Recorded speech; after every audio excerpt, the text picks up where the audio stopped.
All right, we're live. All right, what's up, everybody? This is my first broadcast, or excuse me, aloha at the same time. This is my first live broadcast, and I'm truly honored to have allegedly Dave or dmurphy25 here with us to share, just to have a discussion, just talk about starting from flat Earth, go into a little bit about like where a lot of people are thinking after at least 3 years now. For some people who that's for like for me, that's how long it took for me to really get into expanding out the perspectives of what's going on with the lies of NASA, what's going on with society and so on and so forth, and from a basic note, just like from school, the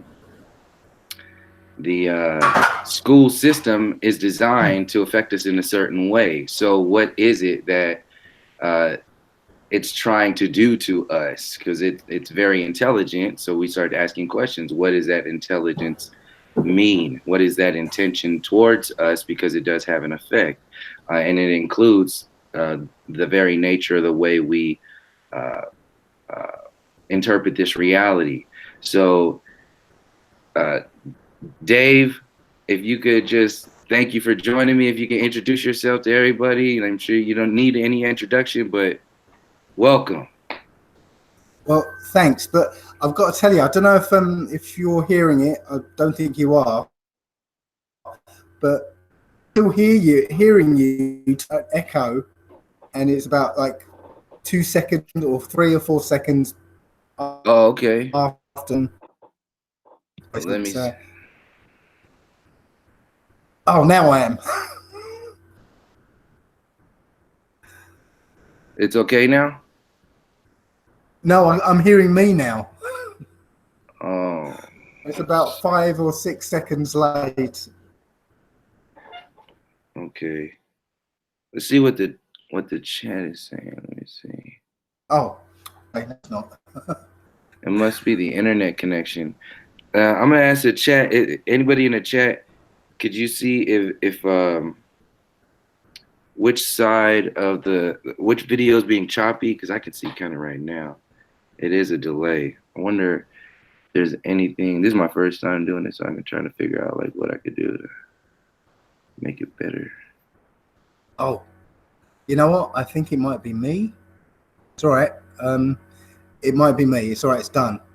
I didn't know I had one of my windows were open and it was of the thing, so it was just echoing in my ears. So I do apologize. Okay, no problem. Yeah, this is one of my first ever live ones as well. So. Oh, cool. So okay, I'm known as allegedly Dave. I basically I've been kind of researching the truth for about 15 odd years now. Kind of started with 9/11 because I was at 9/11. I was nearly in 9/11, and that kind of woke me up to what was going on. And I've been sort of bouncing from one topic to another to another to another. Yeah, for about 15 years, and it was the summer of 2014 that I found the flat Earth. And I made my very first video. It was called The Biggest Lie of All. But while I was making that video, I kind of come across an even bigger lie. And that was my follow-on research straight after that. I don't know if you want to go straight into that. Yeah, go straight into it. We'll just go with it. Yeah. Okay. Well, the even bigger lie was human history and the Bible. I've been an atheist for 40 years, actually, since the age of 13. I didn't want anything to do with any religions whatsoever. I'd never went to Sunday school. I hardly ever went to church, only for weddings and funerals and things. So I had no religious background whatsoever. But three things led me to actually read the Bible. Um, when something presents itself to me three times, it's usually a sign for me to go and actually look into it. So the first time was when I was researching health and human potential. I kind of realised that the human body was actually perfect, and it's doing the best it can under the circumstances we give it. And I got into urine therapy, and somebody said, urine therapy is in the Bible, don't you? So I was like, really? So I went and checked, and sure enough, there it was. Proverbs 5:15, drink from your cistern, flowing waters from your own well. So I was like, well, that's cool. So then the next thing was somebody told me that King James was black. I was like, no, he's not. I've seen his picture in the National Portrait Gallery, as a white guy. But I, started searching. I got the 1611 Bible and a couple of other books along the same time. And sure enough, found a couple of engravings of the man. And he's a black dude. And his wife was this, Anne of Denmark. She was a black woman with an afro. So it was like really cool. So I was like, wow, okay. And then the third one was the flat earth. When somebody said, the Bible's a flat earth book, don't you? I was like, really? Okay. So I started checking, and sure enough, the earth is on pillars and can't be moved. And, Joshua made the sun and moon stand still in the sky, not the earth stopped spinning. Things like that. And I was like, oh, you know what? This is the third time the book's been thrown in my face, so I'd better actually read it. So I read it for the first time. Now, I guess I had two keys to understanding that book. First of all, having found out about King James, it kind of naturally led on to me finding out that the Israelites were black people. So that was the first key to understanding that book, knowing who the Israelites are today. And then the second key, which is, I guess, the most controversial one, is that I had no sort of inkling, or no preconceptions of this Jesus character. So I read the Old Testament not expecting to find Jesus in there. So I just read it as a story. And with those two keys, it was a very, very, very easy story to read and understand. It's the story of one particular bloodline, following it from beginning to end. That's why it spends a lot of time saying so-and-so begat so-and-so begat so-and-so. It's telling you a story of a family. So, the trials and tribulations, the battles it's fighting. So I read the whole book, Old and New Testament, from cover to cover 3 times. And the next thing that struck me was that the New Testament doesn't fit. It literally doesn't fit. It's like, the book goes along through the Old Testament, carries on through the Apocrypha, and, it's all one style, one story, and then all of a sudden, whole thing changes. It's like, and I keep saying this, it's like watching 6 seasons of Lost, and then on the last season, there's a new director, a new writer who doesn't understand the whole story, and then comes in and brings all these new elements, changes the whole meaning of the first first series, and introduces a new character and tries to convince you that character was there all along. It just doesn't work. So I came to read the Bible with no horse in the race. If I found that Jesus character in the Old Testament, then I'd be a Jesus worshipper now. But it struck me that that he wasn't in there. Um, and I've since found quite a bit of evidence. And you've actually caught me because today I finally finished the script for my Jesus video, which runs at 24 pages long, which is why it's taken me so long to do it. Mm. Um, so I'm going to be recording that tomorrow, hopefully. Um, but yeah, I've got a mountain of evidence that tells me that this guy didn't exist. It was made up by Romans. Um, but but yes, the story. Um, you know, I guess the next thing that I found was that that story is still continuing today. You know, it's the main event of the Old Testament, the big story, is the final and most brutal, hard bondage of the Hebrew Israelites. That's what the whole story is geared to. Yeah, Mm. it's all geared about this terrible 400 years, and then what happens after that 400 years. Um, and you know, it's not the main story, and we happen to be living at the end of it. Yeah. Um, you know, it's like the end of the 400 years is has already happened, because once I figured out what that it's supposed to have been August 21st, 2019, that's when I found out about the Enoch calendar, which basically says it's a year is 364 days, which meant that the actual end of this slavery and affliction happened in April. I think it was April 11th or something. So you know, it's a bit sort of a bit hazy, but you know what? I think there is a change. Well, we can see there's a change in the air.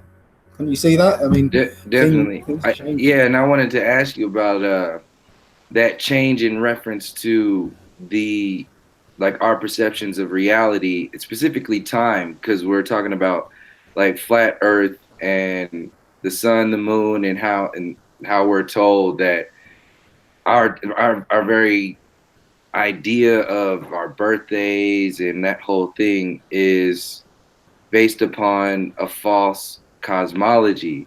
So trying to like bring in the perspectives, the other perspective, the anti perspectives that are being like projected onto us by like this the simulation police, or so, you know what I'm saying, like that whole the simulation theory, that world, the extension of the old world, because I'm seeing this from a strategic perspective now.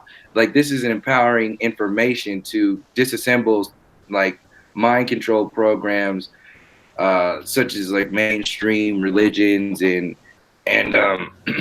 everything that we've been talking about now, going into how do we like put that together into something that people can not only learn from but do something with, along with still analyzing and being aware of what the system is going to project next. So that's how I see it. And I was actually curious about what you were your perspective of the whole simulation theory. The next, what do you like see as far as the next uh, and the next move for the mind controllers, as far as like, are they like, you think, do you see it as like accepting flat earth and running with it, or going with like simulation theory? And then we'll loop back to the how all of the other stories, because how I see it is also the new religion. So these other, how we're seeing imploding stories, imploding mind control programs,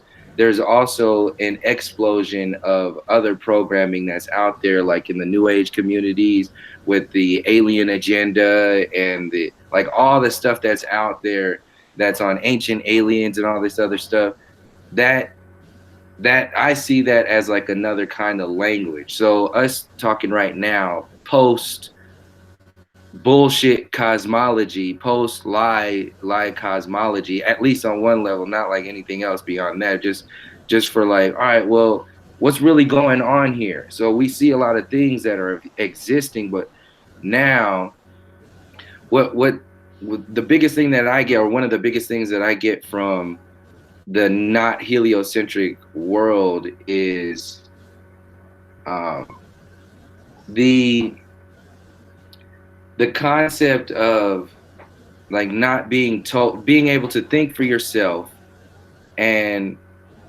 communicate with each other from a space of having another relationship with time.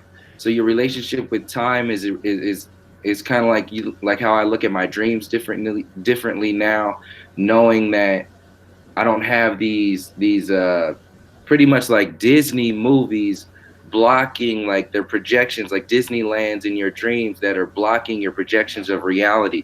So in like the conscious reality, that's the subconscious blips that we get in dreams, but in the conscious reality, like, all right, well, now that we see all these anti-dreams and we see this anti-history and this anti-life, so from the soul to the mind to the body, we see all this anti-reality.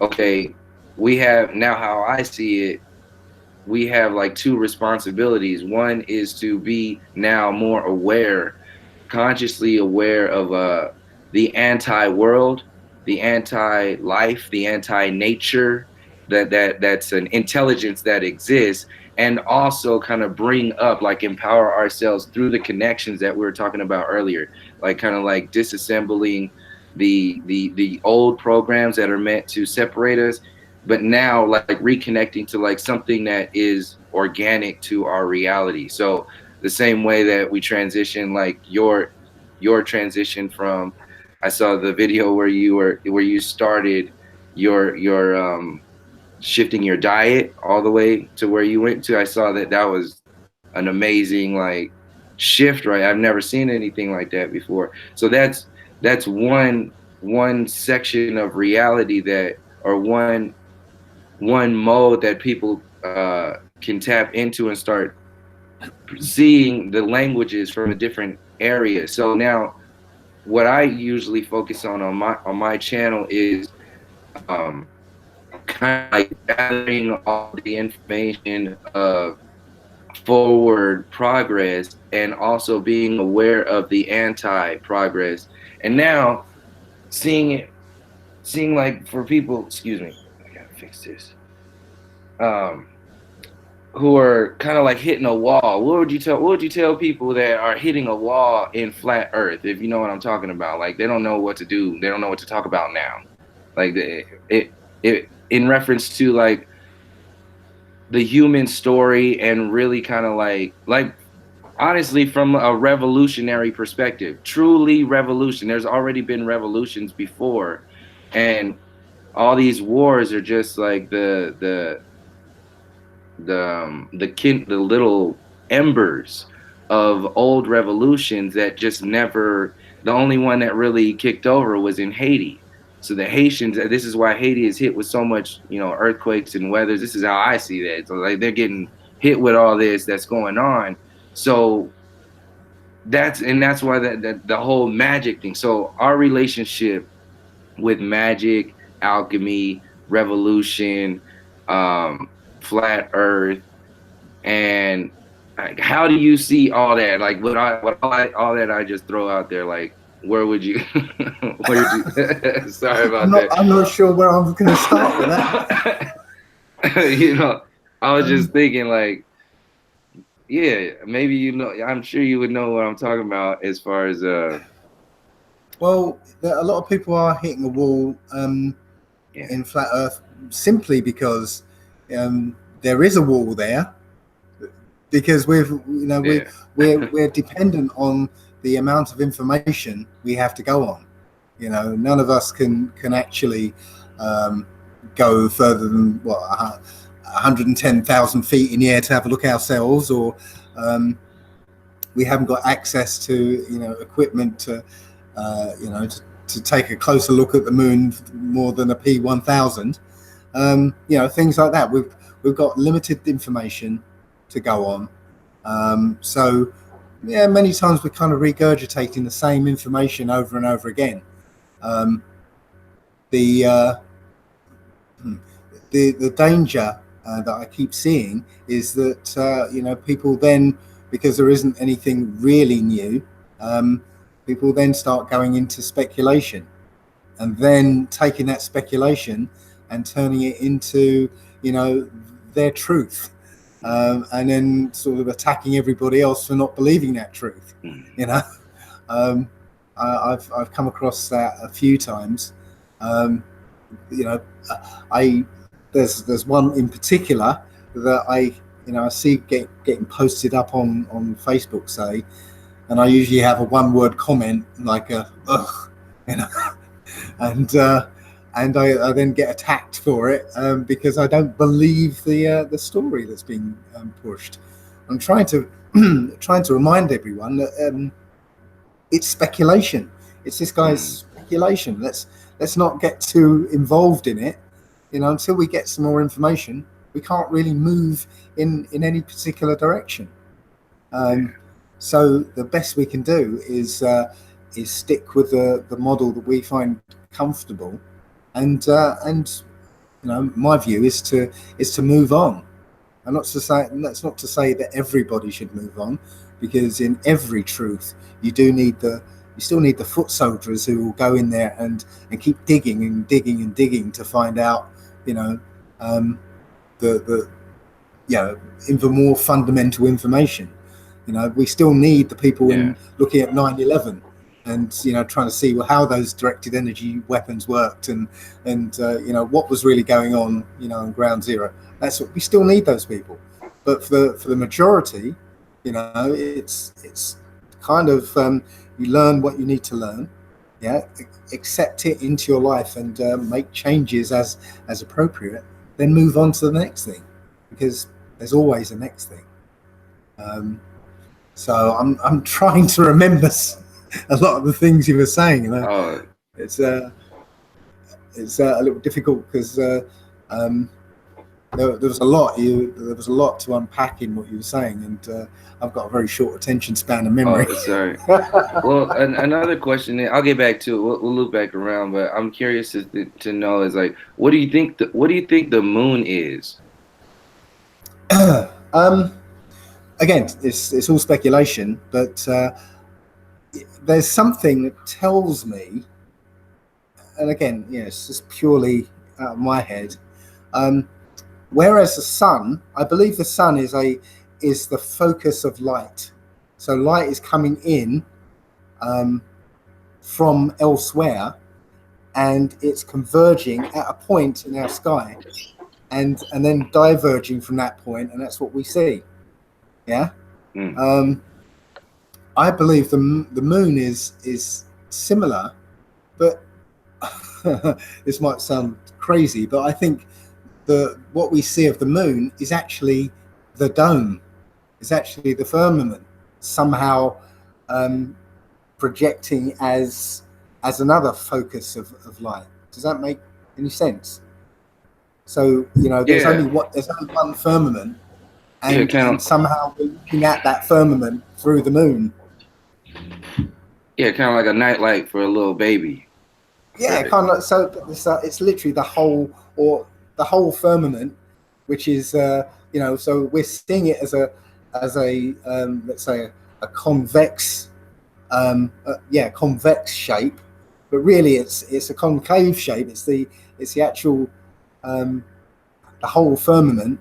There's only one face of that hemisphere. That's the firmament, and somehow it's being projected, just like that focus of light that's the sun. It's a kind of the focus of light from the firmament that we're seeing as the moon. That's my idea. I mean, I'm not. Yeah. I haven't got any proof or anything. I haven't got any. That's just this like gut feeling I have. Have you heard of any of the sun simulator stuff? I have. I'm not really convinced by it though, to be honest. We would see a lot more evidence for a sun simulator. I've seen videos of two suns. Again, not very convincing. I mean, that would be an event. It wouldn't be like an isolated YouTube video. It would be an event that thousands, if not hundreds of thousands of people would say, "Look, I just saw Yeah. two suns in the sky." You know, um, so I'm not really convinced by those. It was Um, always curious for me because I actually had two dreams, two very um, memorable dreams where there were two suns in the sky, and that was like a thing that usually kind of breaks the dream because it's so not in your conscious reality that it starts to shake that, and that's that whole looking at trying to bring conscious reality into the subconscious. But I was aware of the dream space enough to hold on to that I was like, all right, well, what does this really mean? Like, what does this mean to me? So when I woke up, it was just like, oh, well, there's two suns in the sky, and then after that, very, very close to that time frame, looking at stuff in people's that video, that one video where there's looks like two suns in the sky, and then there's other. I think there's another one, but um, there was also videos of something very like a square black hole or something in the center of the sun, like with certain cameras, you can see something and I've ah, seen it with different cameras like that before. I didn't know how that fit in with well, anything. I do know that there are cameras that when there's too much light, it Mm. basically switches off the pixels. Oh So yeah, yeah, so that was probably I, like the center of it. Yeah, yeah, right center of the where the sun's that bright. yeah, The rest of it's glare. Well, that bright that makes center, sense. the camera switches off those pixels to protect it. Um, I've seen that happen, but so I haven't seen anything convincing saying that there's a black hole in the middle of the sun or anything. Um, Yeah. Though there was something I did notice. One I was in Texas last year. Um, I think it was last year I was in Texas, and I was in a car park, and when it's a really hot day, and the sun's shining on the cars and reflecting into your eyes, um, I could see it was like the sun was pulsing. So I was seeing the sun pulsing at a Oh, very sort of uh, regular rate. So it wasn't just like a heat haze or something. It was everywhere I was looking where the sun was being reflected into my eyes off the cars. It was a steady blink. okay. I'm Um, glad you actually said that because I was just talking to a friend of mine the other day. He was talking about an ayahuasca journey that I was on. And I was relating. We were talking about the energy centers, our energy centers, and um, specifically the heart center, and then the bridge between the physical and the non-physical reality, or the conscious and the subconscious reality. And what that means is people talking, oh yeah, I opened, activated my heart chakra, like activated my third, and all that stuff. And they're like, I'm like, what the hell y'all like painting cartoons about this for? Like, let's talk, like really get into it. Like, don't stop making it into like just this T-shirt or some bullshit that you're just gonna.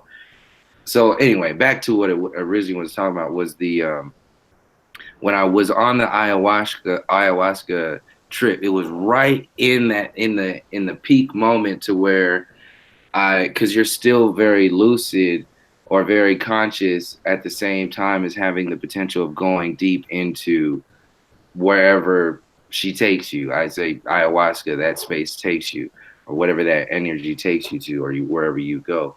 But in that moment to where I was still very, very much deep into like I could fly into that space and come back and go there very easily. I wanted to go outside, so I walked outside, and I looked. It was nighttime. I looked up at the moon. It's because before I walked around, or before I looked up at the moon, I was just walking around, kind of just like gauging where I was gonna go sit down. So I found a place to go sit down. And as soon as I looked up at the moon, I felt and heard like audibly and felt like they say, and I'll say similar to like hearing your blood pump. I heard this. wobble boom, wobble boom, wobble boom, wobble boom, wobble, whatever that is coming. It wasn't coming from the moon. It was like it was all around everything, but it was from the relationship with the moon to the earth and uh what we are, whatever it is that we're perceiving in this place. And then there's like a sound, like a blood, like a sound of hearing your blood. This is how I compared it to, because you can hear your blood when you're very, very quiet, but we tone a lot of this stuff out, or we tune a lot of this stuff out, because so we can have an experience where there's a whole bunch of languages and tones that we tune out so we can have a particular experience. So we're having this particular experience through this colonial world because we've been listening to this music for so long. Like, how do you see where flat earth fits into um like letting people know that it's these stories exist with a particular intention, and like what is like our responsibility in sharing that story, also like in reference to what we're saying is important and what we're saying is not important. I don't know how else to word that, like in reference um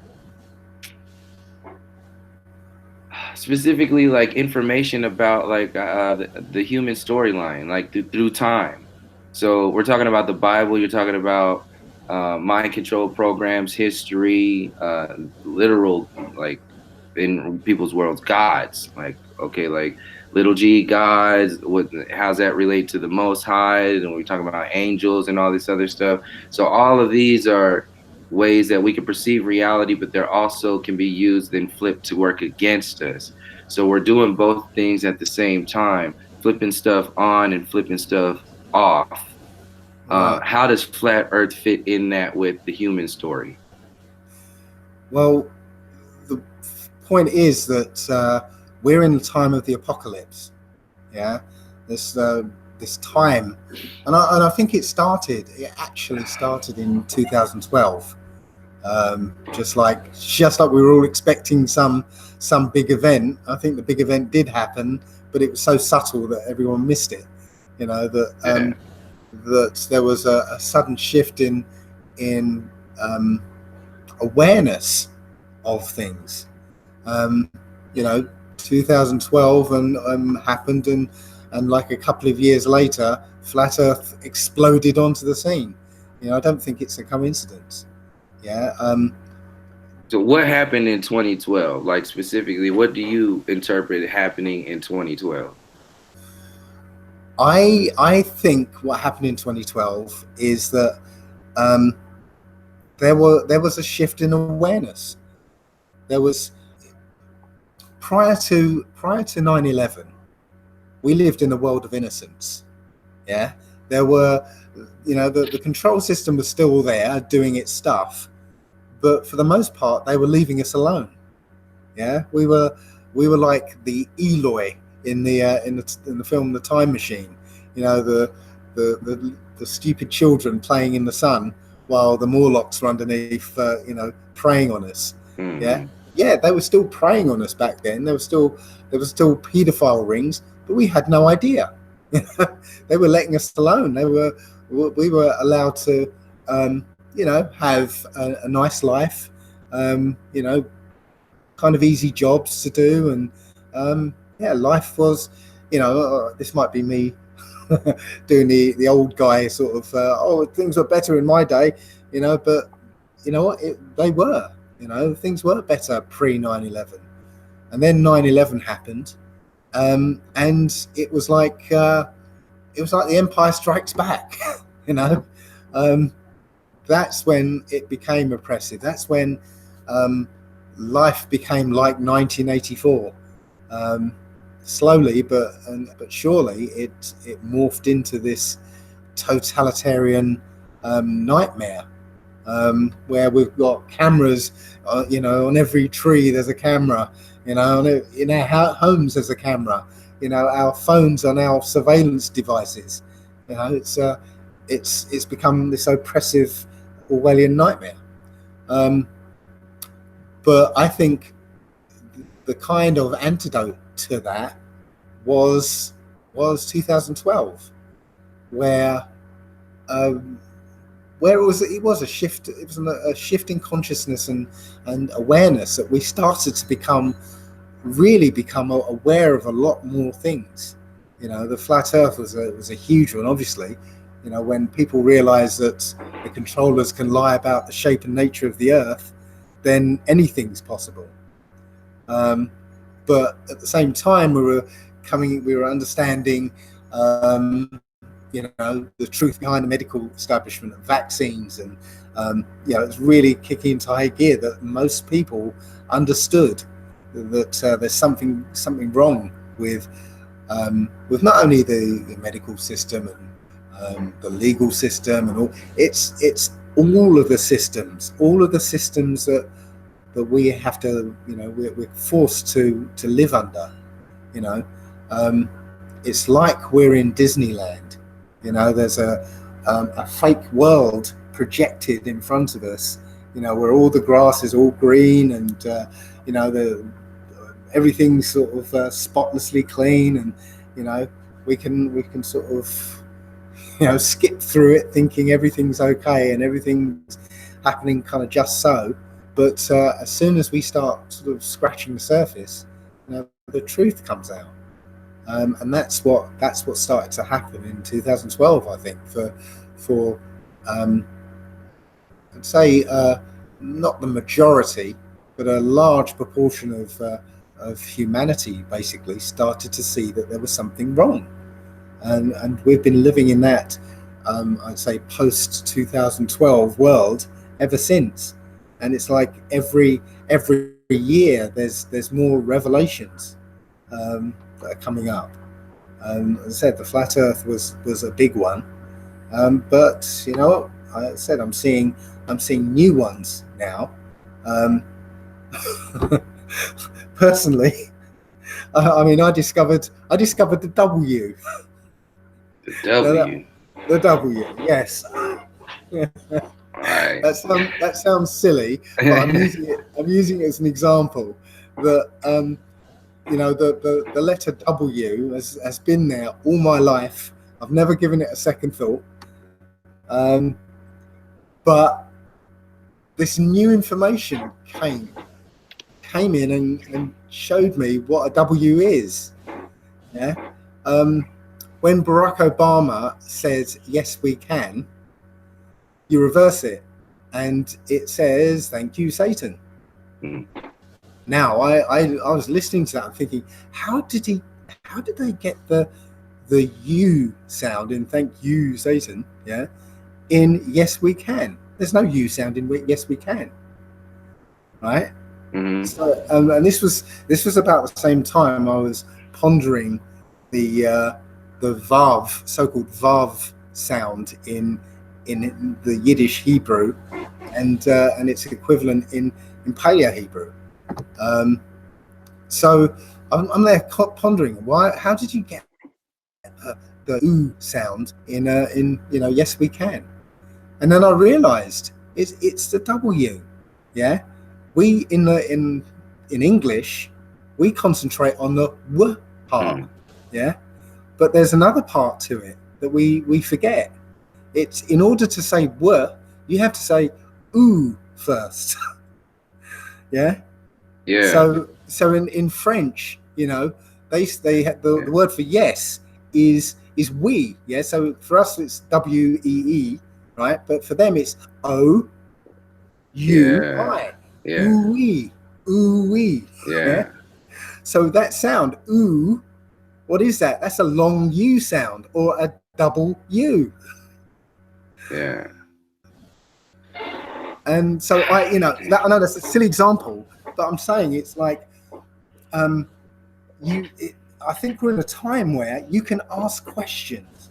You can ask your own questions and get real answers back. Now, and never before, I don't think ever any time before now could you literally just ask a question and have the answer just come to you. I don't know if it's to do with the internet, a kind of uh, osmosis effect from the internet of Or a something. triggering could be at the same time a triggering in something in reference to that being a synthetic version or a possible distraction from our own internal net, like our own internal connection that the information is already there, and the internet being a projection, and that whole, because the access, there's nothing on the internet that could match an artist or like the thought processes of an individual when they're in the flow or in the zone or something like that. So that, like how I see that whole moment, or that whole, that's a whole language. It's a it's a space that we can speak, but we get, like you were saying, we get sucked into certain versions of reality, or different kinds of, you can see them as like TV shows or something, like watching Saved by the Bell for your entire life. People will watch like Family Matters or like whatever, all this, these TV shows, they'll tell you this is how you're supposed to live, this is how you're supposed to think, this is how you're supposed to be. Literally, how does that affect how our perceptions Oh, of reality? Yeah, I'm sorry, go ahead. it goes more fundamental than that. It's not a question of them uh, kind of explicitly, didactically saying, this is how you're supposed to live. No, it's more subtle than that. Mm-hmm. It's basically harnessing, I guess, a part of our psychology. Um, if the human brain and body cannot tell the difference between a real experience and an imagined one. Okay, so when we watch television, and for instance, we might see something, an experience that we haven't had ourselves. Yeah, so we watch that and see how that experience is handled on television. Yeah, it becomes now false experience for us. Yeah, So then, when we come to a situation that's similar to that, we end up subconsciously replaying what we watched on television. yeah, So it's not actually, kind of uh, overtly telling us. It's very, very subtly programming our reality, with experiences that we haven't had ourselves, so that we know, or essentially we go into playback mode when we do come into contact with experiences like that. Because many of us have had that experience where we get into an argument with somebody, and afterwards we're like, well, why did I say that? Why did I do that? And if you dig deeply into it, you find that somewhere along the line you watched it on television, or you saw two friends doing yeah, exactly the same thing, and it programmed you, and you were running on autopilot. So yeah, yeah. the forms of media like that, are very, very powerful and very subtle. I don't know if, yeah, I don't know.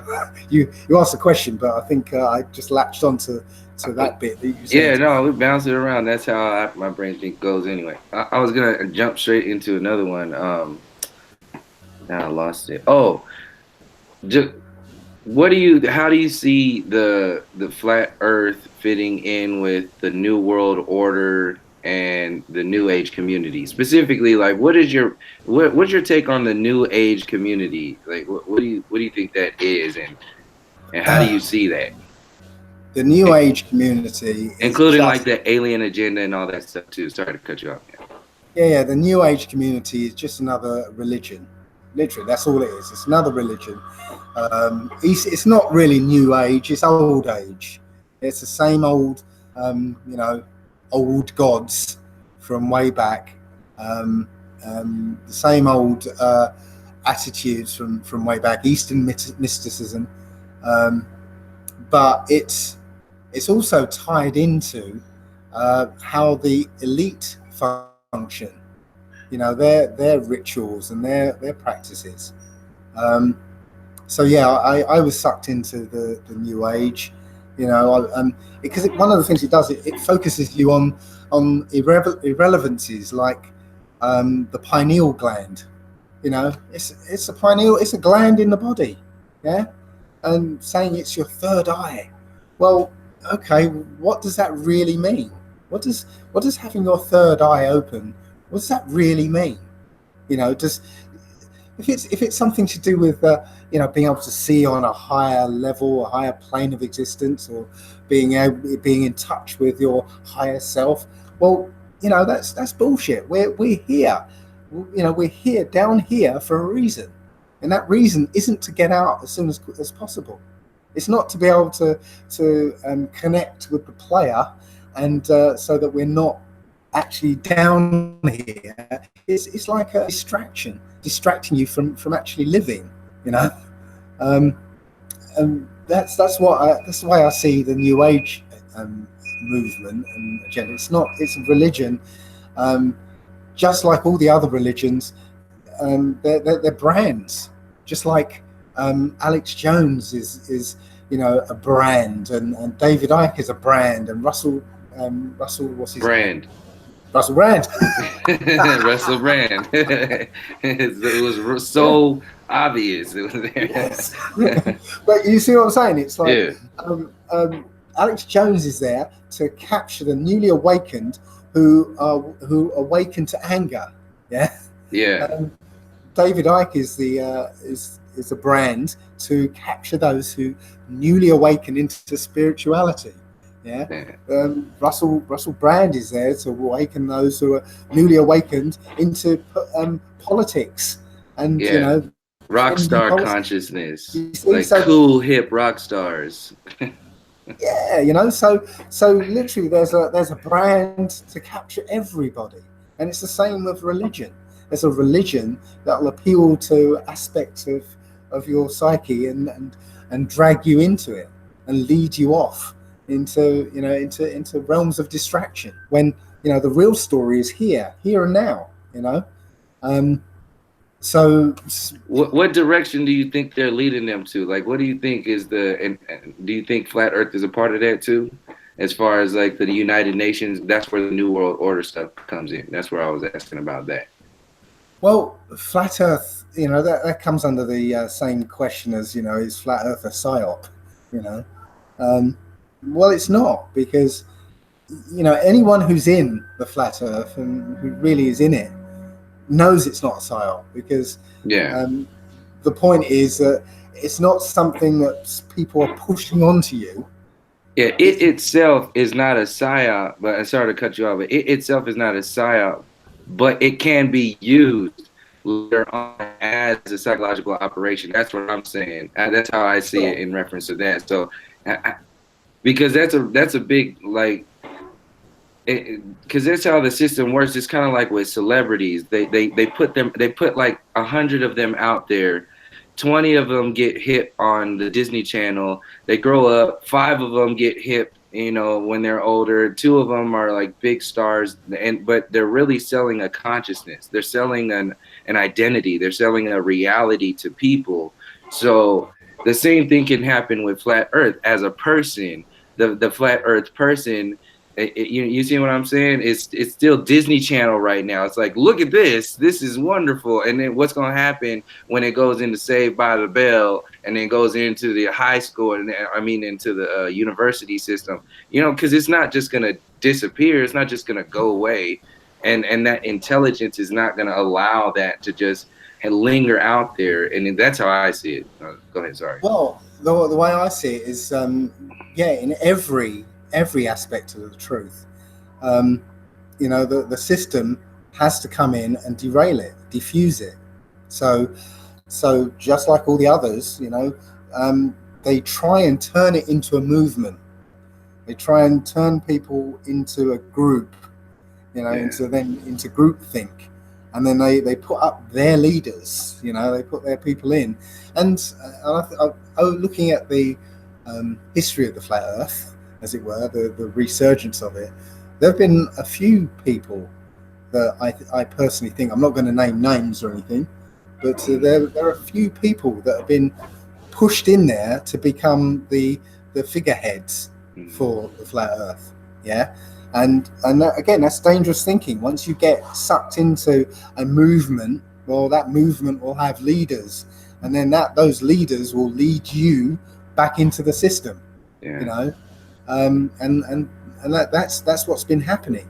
So personally, I'm not part of any movement. I'm not part of the flat Earth movement. I'm Dave who knows the Earth is flat. Yeah. That's it. So I don't get involved in the backbiting and the he said, she said, and he's a shill, she's a shill, that sort of thing. Because as far as I'm concerned, if they're saying anything that's worthwhile listening to, well, I'll take it. If it's bullshit, then that's fair enough. Off you go. I'm not listening. Yeah. Um, and that's it. As long as we keep our identity, outside of this flat Earth movement, then Yeah. we can't be controlled. We can't be moved back. I just did a talk in in a school actually. It was the University College School in London, and it, there were students from about 18 down to about 14 or 15 there, about 100 of them, um, and they were free thinking. There's no way, I'm saying that there's no way you can put a lid on this, because the youth are finding this and latching onto it, and well, they're less brainwashed than we are, so they're seeing the truth a lot quicker than we did. So there's no way this can be subverted. And I'm not saying that the control system is ever going to acknowledge the flat Earth, give it any credence whatsoever. It can't. There's no way it can, because that would mean the destruction of the system. Um, so they're going to ride this to the bitter end. But the thing I'm seeing is that people are going to find the control system less and less relevant. Um, just like we're seeing in the healthcare business, most people are starting to see that healthcare isn't really healthcare; it's death care. So a lot of people are moving away from that, finding their own solutions, and rendering the healthcare system, irrelevant. Yeah. And that's it. That's the way I see it with the flat Earth. That they're going to be talking to us about aliens and asteroids and coming to hit the Earth and everything, and it's not going to work on us because we know that there aren't such things. So it makes sense. Yeah. And there's so many distractions that are out there that's I'm the same way in the thought from as far as you were talking about in reference to the whole group or movement mentality.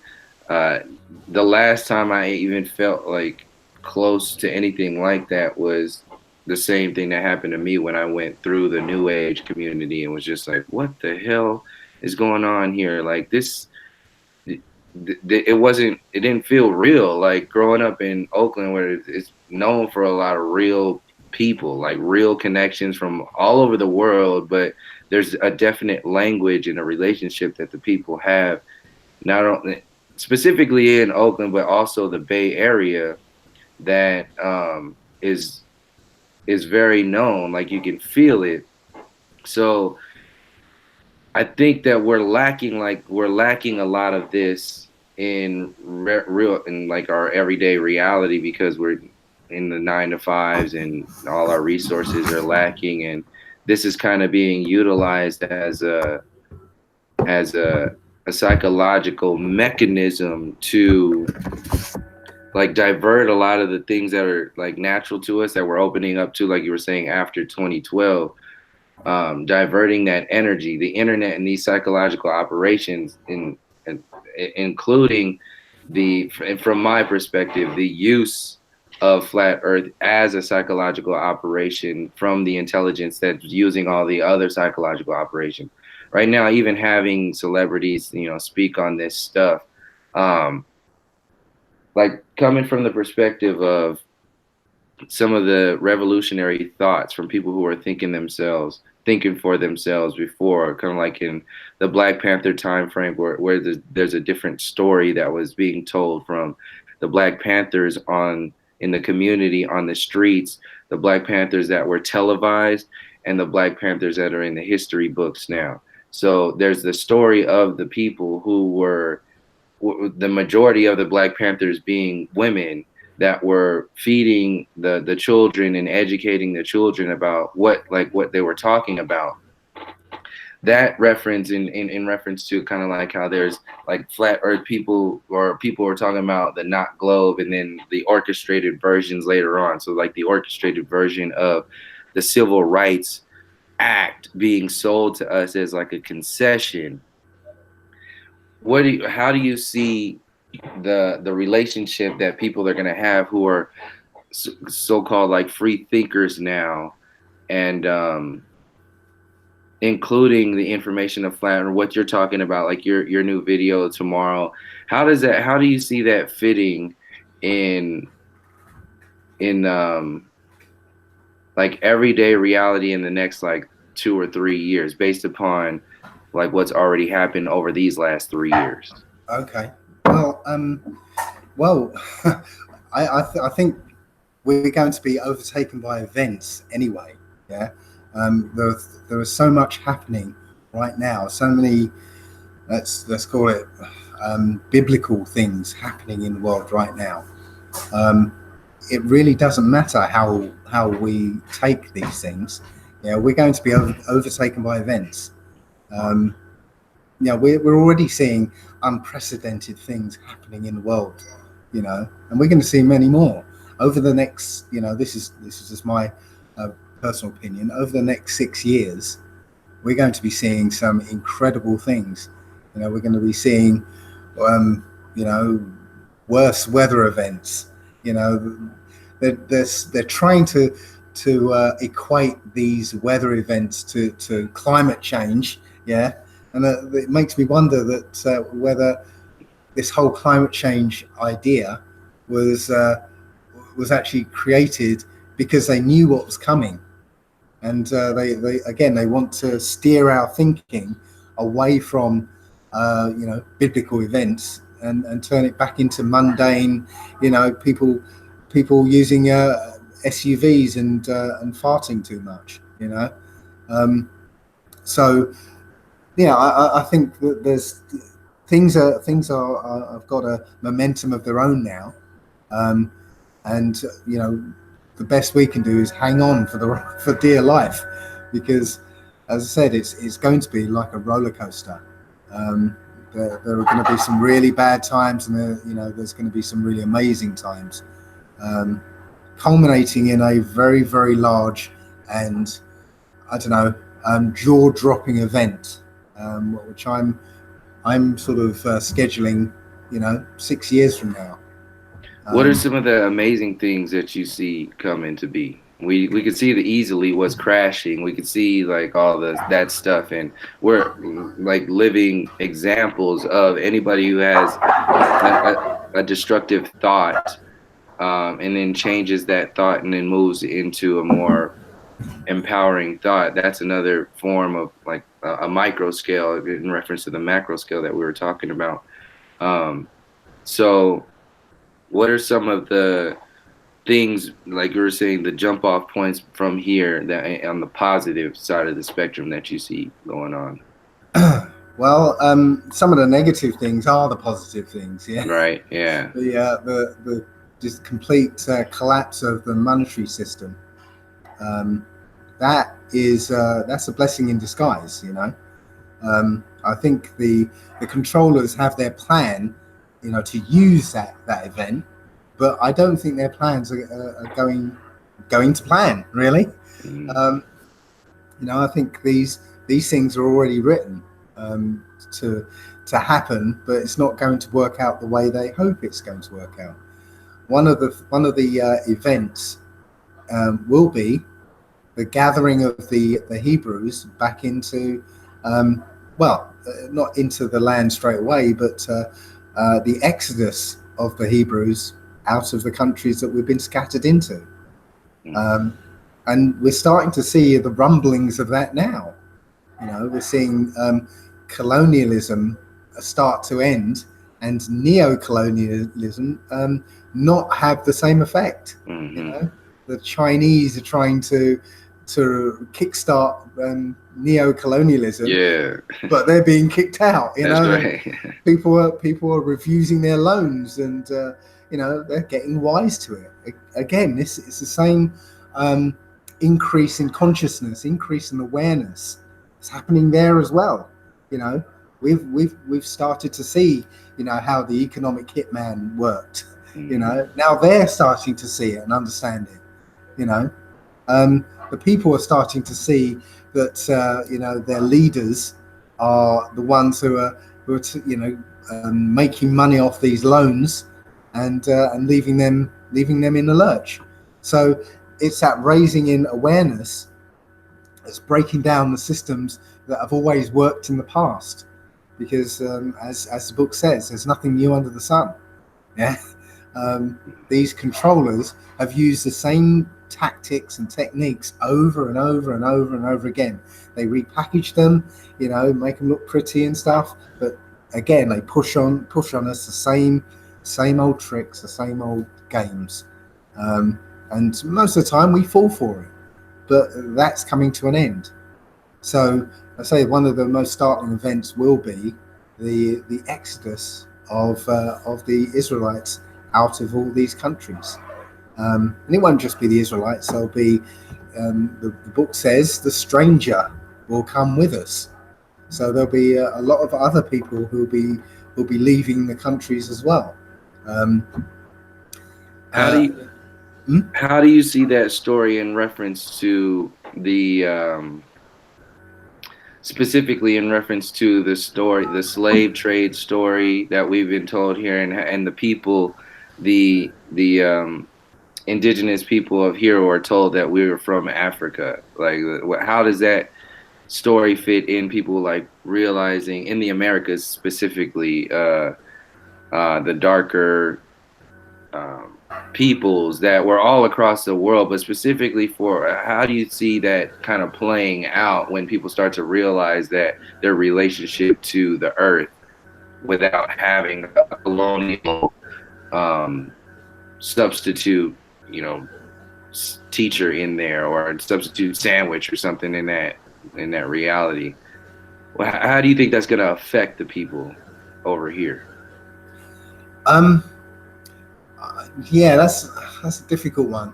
How it's going to affect them? I think I think again, I think events are going to overtake people. I think I don't know how it's going to happen, but there'll come a moment when there'll be this idea that it's time to leave, and everyone will have a choice. Do you cling to this society that makes you pay to live? That basically sucks you dry and leaves you old and near death and washed out, and used and abused and thrown away. Yeah. Or do you leave and go to what I guess would seem like the unknown? And everyone has to make a choice. Yeah. And there'll be many of us who will choose to stay because, well, that's what people know. But there will be a great deal of people who will leave, and I think that in that leaving, we'll leave behind a lot of the things that we've come to hate in this society. I'm guessing we're going to leave behind money. We're going to leave behind all these systems that have enslaved us. Because then when you look at what happens in the Book of Remembrance, the so-called Old Testament, it basically says that eventually we'll end up in unwalled cities, back in the land, and be so prosperous that the other nations will get jealous and want to come against us, and that sparks off the final battle that where they essentially turn on each other. And again, we're seeing rumblings of that now. We're seeing the nations that are arrayed against us starting to turn on each other. And it's not just the pantomime that we've been seeing over the last 50 or 60 years or 100 years. Russia doesn't like America, and America doesn't like Iran, and all this stuff. Pantomime. But we are now seeing real animosity. The Chinese really don't like the Americans anymore. Most countries don't like the Americans anymore. You know, um, so we are seeing the beginnings of it, and well, as I said, events are going to overtake people.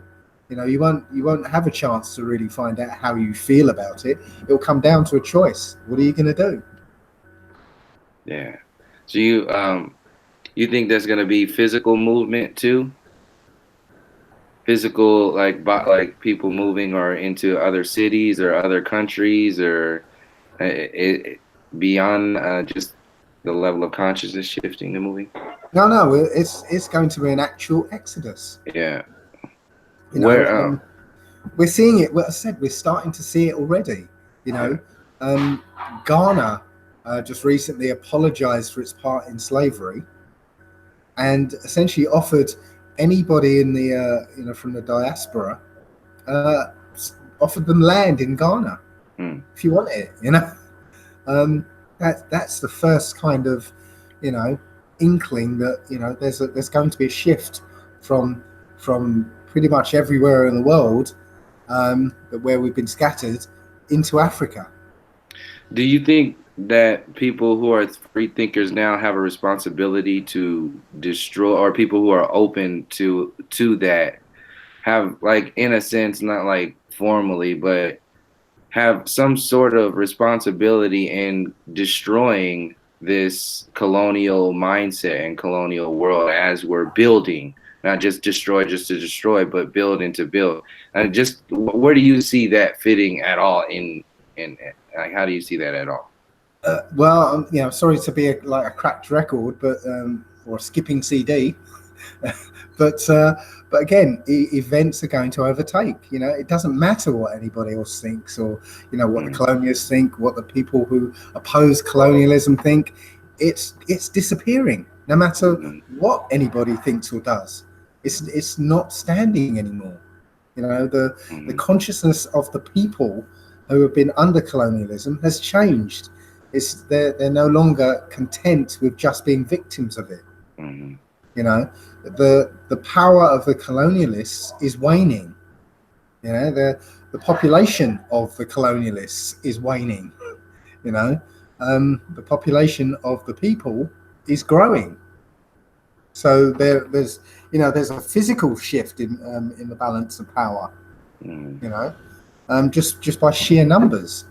Um, and it's starting to uh, be evident in people's attitudes. I'm seeing a lot of videos of I don't know, black people not really taking the same shit. you mm, know um, if you watched videos from I don't know 5 10 years ago, people were different. People were just, I guess, resigned to the attitudes that are prevalent these days. Just resigned to it.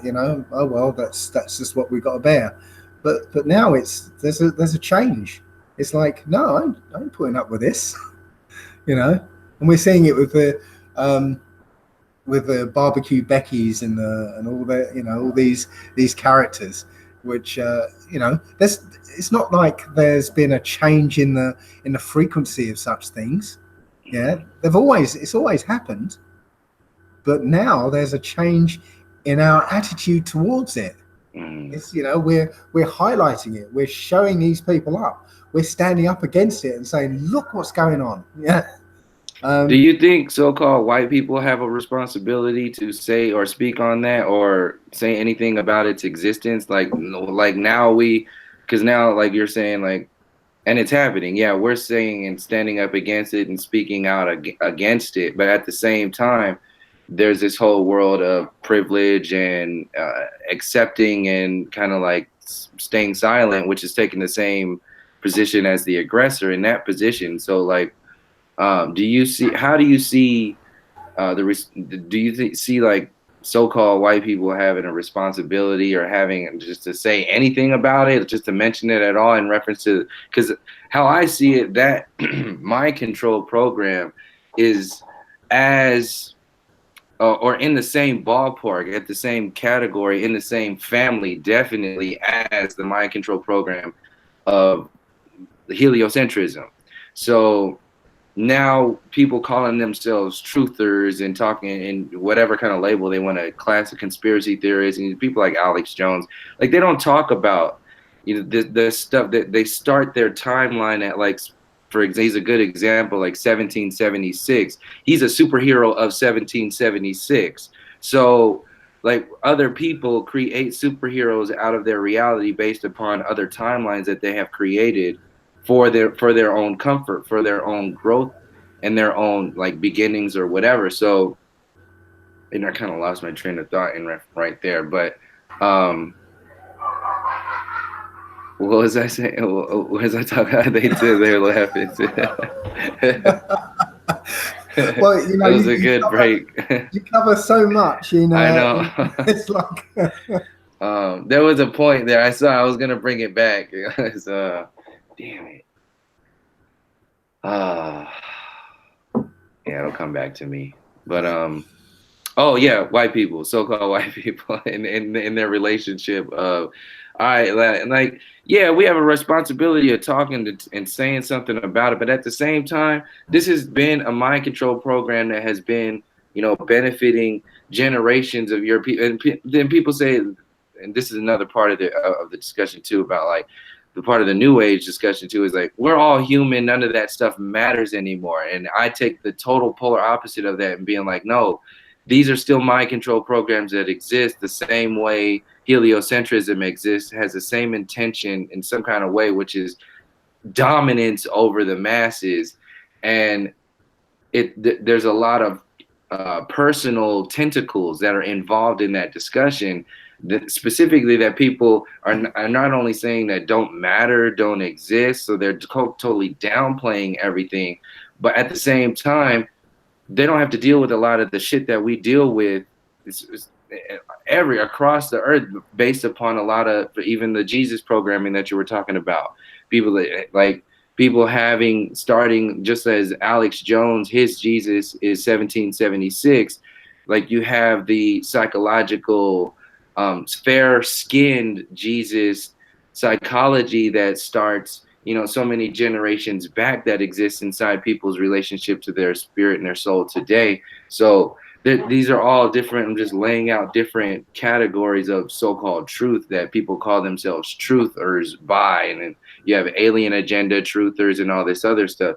But specifically, since we were talking about that relationship of mind control, do you see the beneficiaries of white supremacy having any kind of responsibility in sharing, or at least addressing, but definitely not downplaying some shit? I don't know, I'm just kind of like saying something at the same time, but you see what I'm saying? See what I'm coming from? yeah, I'm saying, I see what you're saying. It's there was in one of your compilations, somebody said something really interesting on this topic, and I really wished I could find out who it was. But they said that you know, this white privilege thing was a deliberate creation in order to essentially use white people to as another level of control. Yeah. Okay. But now, right, the control is no longer necessary. Yeah, the system, the infrastructure has been built, the systems are in place. Yeah, now this white privilege thing is no longer necessary. You know, the useful idiots are no longer useful. So this idea of white privilege has been taken away, and now we're seeing that you know, the white people, some white people in America are facing the same things that we've faced forever, you know. And yeah, I think there was one. There And was it's one. shocking. Yeah, there's one guy. There's one guy getting arrested in a shopping mall, and he Oh was yeah, standing up yeah. against the police and saying, "You do," and then they took him down. He's going, Yeah. "What? Look at You're what they're treating me doing like to a black me. person." Exactly. Like that's fucked up that that's a damn joke because that's it.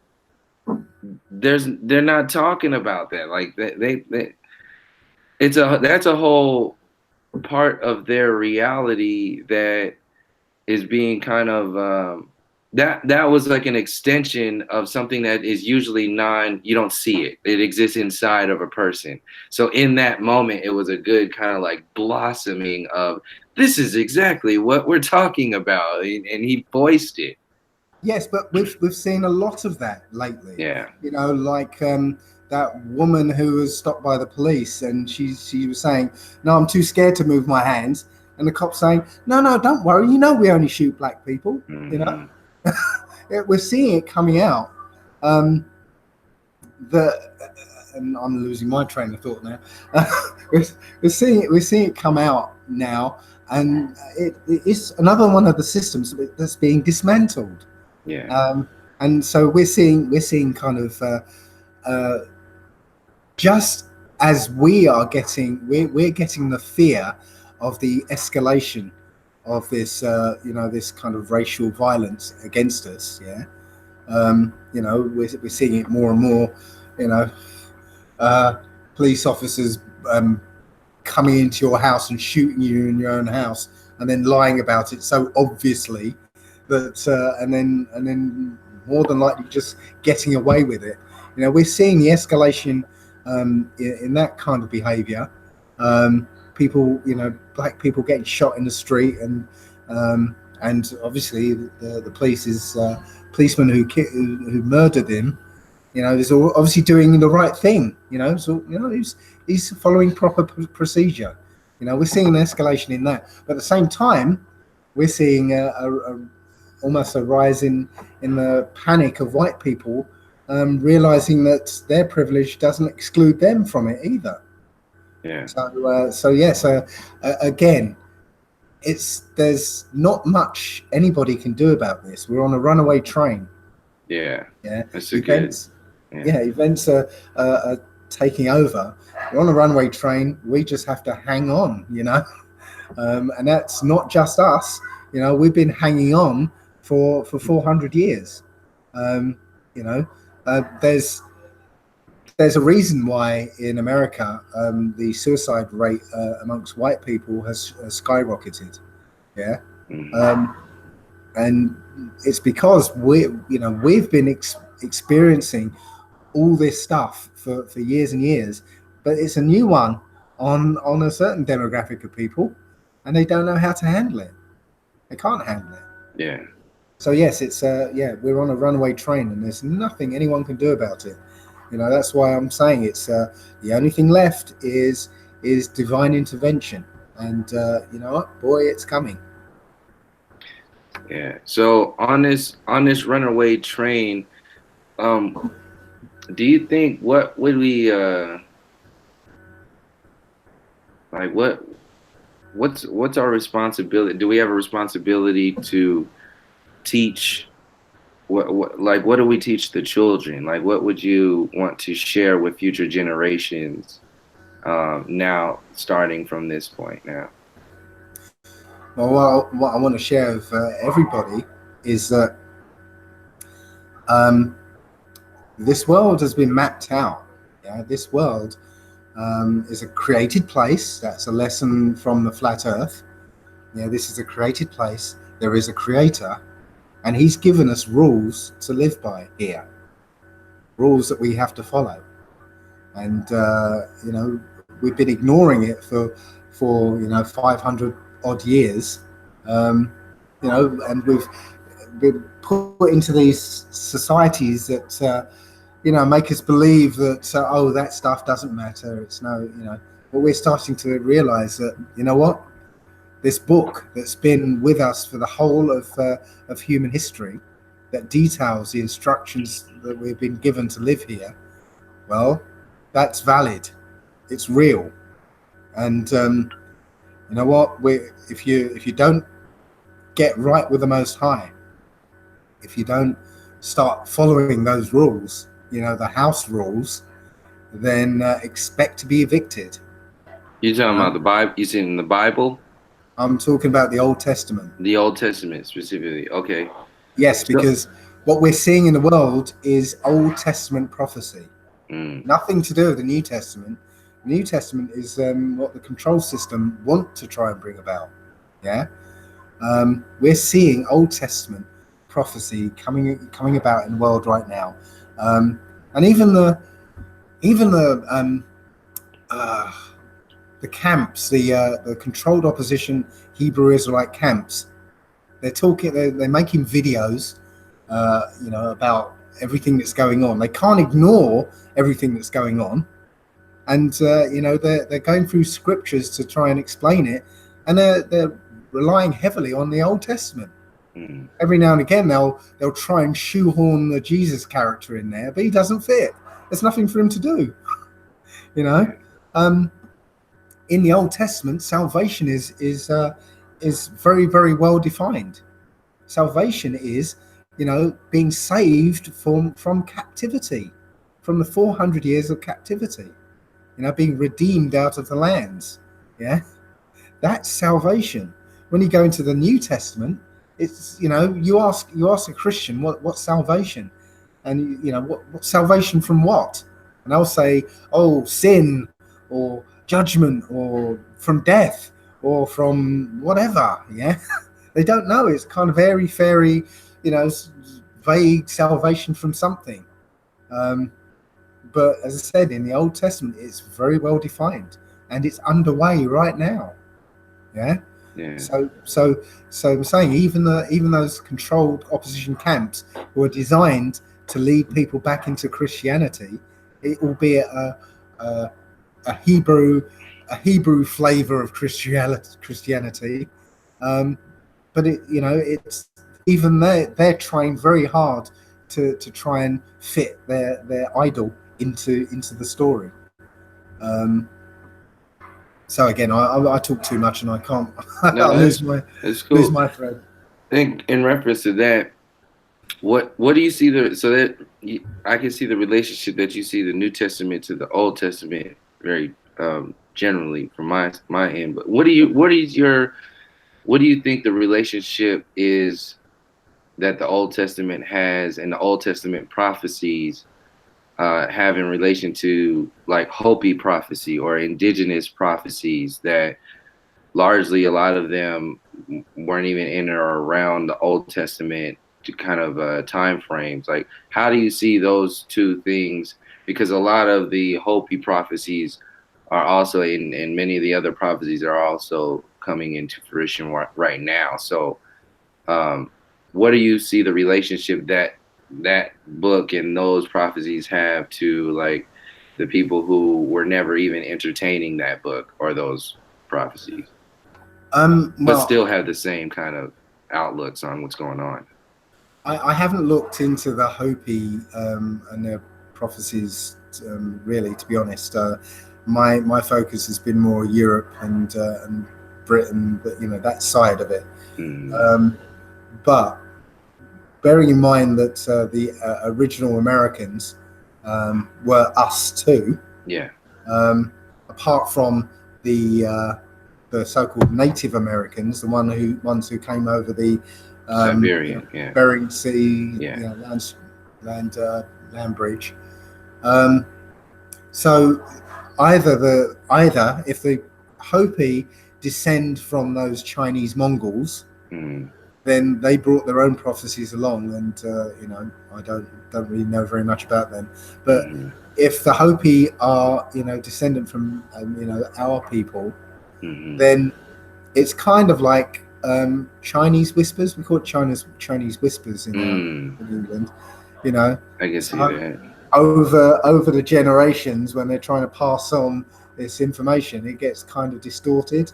So it's the same kind of story, but it gets kind of distorted as it goes down the generations. Mm-hmm. Especially if they don't have, like many cultures, still have their original Torah scrolls. Many tribes in West Africa have their original, scrolls with the Old Testament written on them. But I don't think the original Americans had. Even though they were Hebrew, I think the Back Creek stone tells you that they were Hebrew. There was a stone wall that was inscribed with Hebrew, Paleo Hebrew letterings. So yes, they were Hebrews, but I don't think they had their own Torah scroll. They must have lost it or something. So yeah, I think that I don't know because I haven't looked into it, but it seems to me that their prophecies would have been passed down like Chinese whispers. Yeah. So, in reference to a lot of, like we were talking about, a lot of the things that were changing, if, like, I don't know, like, just a question: if you think Malcolm X was alive today, like, what do you think? And he was in the room right now. We was talking right now. What would we be talking about? What do you think he would want to talk about? He would be wanting to talk about the Exodus and separating from America. That's what he was. That's what he started to talk about, and probably what got him killed. Because previously he was talking about let's all come together, let's all let's live together, let's be equal, and then at the end he was saying no, let's be separate, let's stay apart. Yeah. And then all of a sudden that's when he got killed. So yeah, I think if he was still around, he'd be saying, let's leave this place. Yeah, let's do something more alive. We're talking about live food and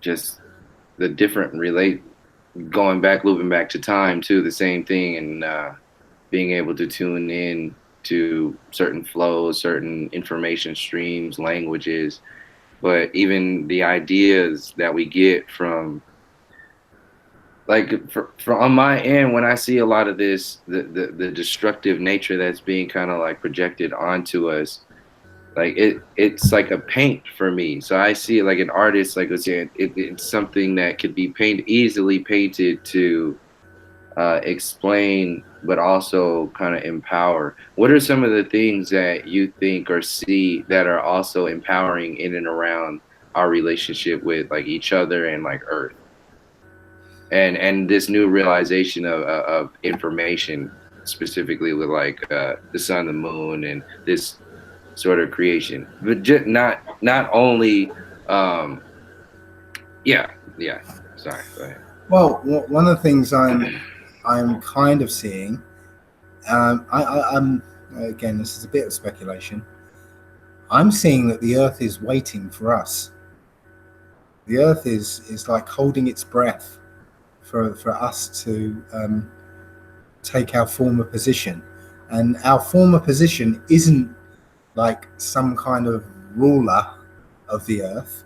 Yeah, there are lots of people who look at this this black identity thing and see it from their own perspective. So they see it as black supremacy, black domination. It's not that at all.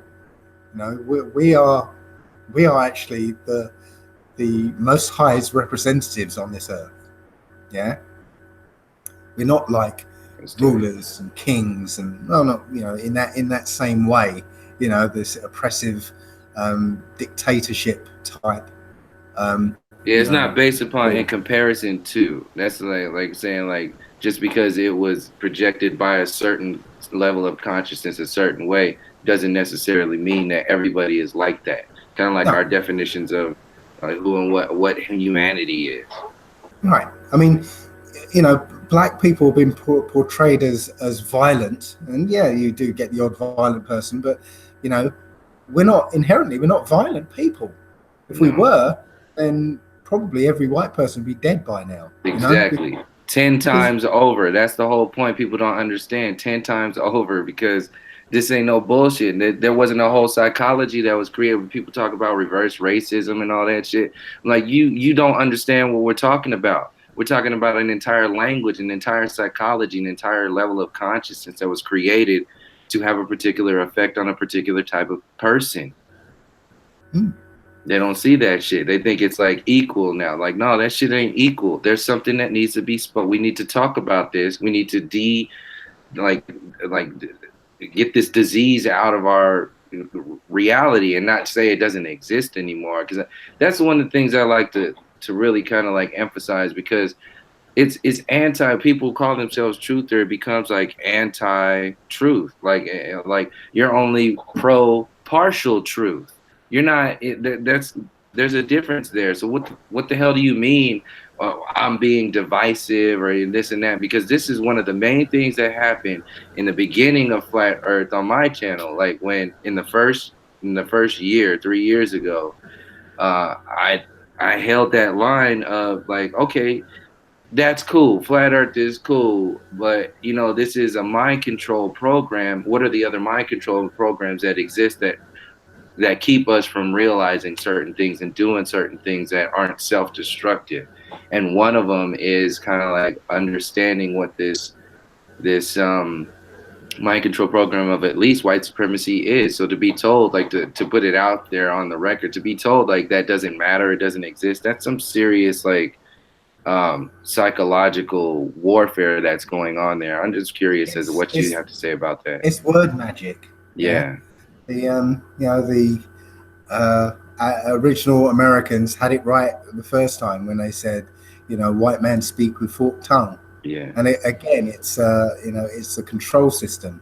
Yeah, the control system that says, oh, look, we're only here and we're going to make a treaty with you, and we'll keep and yeah, okay, we'll do that. Because again, we're kind of trusting, you know go along with things type people. So hmm, yeah, okay. And so we go along with it, and they break their word. And we're like, what happened? I don't understand. yeah, And we see it all the time. It's the same mentality as stop resisting, yeah, stop resisting. Yeah, it's literally word magic that changes the perception of reality for the onlookers. Yeah, yeah, it's the person's being, the innocent person who's being brutalized. Yeah, but by the cop saying stop resisting, in the minds of the onlookers, now this innocent person being brutalized is now a felon who's resisting arrest. yeah, It's all word magic, and this system is expert at word magic. You know, for for for generations, we've been told, no, it's not the way you think it is. This isn't a racist society. It's not the way you think it. Even though we can see it every day, and we're feeling it every single day. The words, the soothing words, are coming out. hmm, Pouring out the television, pouring out of people saying, "Oh, that's so divisive." We're all one. We're all. It's yeah, it's it's just word magic. But the word magic is wearing thin now. It's not working anymore. hmm. Yeah. So do you think do you speak any other languages? I not so much nowadays. I used to speak French.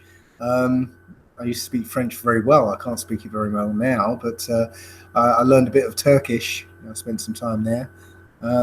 So yeah, why's that? I was in reference to like us like speaking like ancient, because I have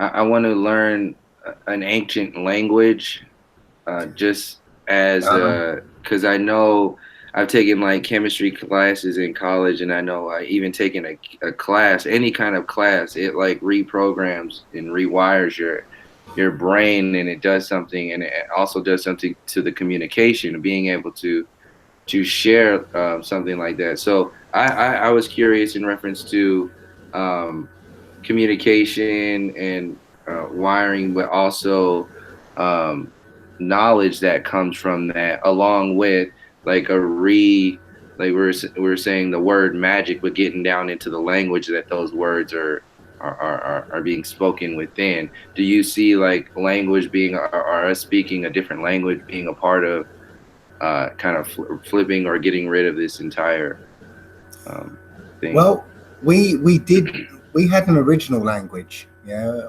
our language is Paleo Hebrew. Okay, I don't Mm. know if you've heard me speak about Paleo I Hebrew. don't know. Could you share because I don't. Well, Paleo Hebrew is a language that the Bible was originally written in. The Old Testament was originally written in. Okay, it was a pictographical language, Mm. and it's interesting nowadays that the younger people are getting literally getting back into a Memes and pictograph. stuff. Yeah. Well, emojis, Yeah. all the emojis, yeah. So, I'm seeing a lot of people write, just sending a string of emojis instead of text. They're just sending a string of emojis, and people are Yeah. understanding what's going on. So, Paleo Hebrew was a pictorial language, yeah. Um, and I do this example a lot. I'm going to give you an example of how it differs from English. Okay. All right. So I'm going to describe a film in English to you, and you tell me what the film is. Okay. Mm. A boy befriends an alien and helps the alien go home. Oh, E.T. Right. So what happened there is when I said those words, yeah, in the left-hand side of your brain, you started to fetch the words that the actual meanings of the words that I was saying, right? Then you compared those words with a list of films that you'd seen, Mhm. and then you selected ET. Yeah. Okay, right. Right. So here's the same film. Whether you're right or wrong, here's the same film in Paleo Hebrew, and as I said, it's a set of pictures. So I'm going to use emojis. Okay. So same film.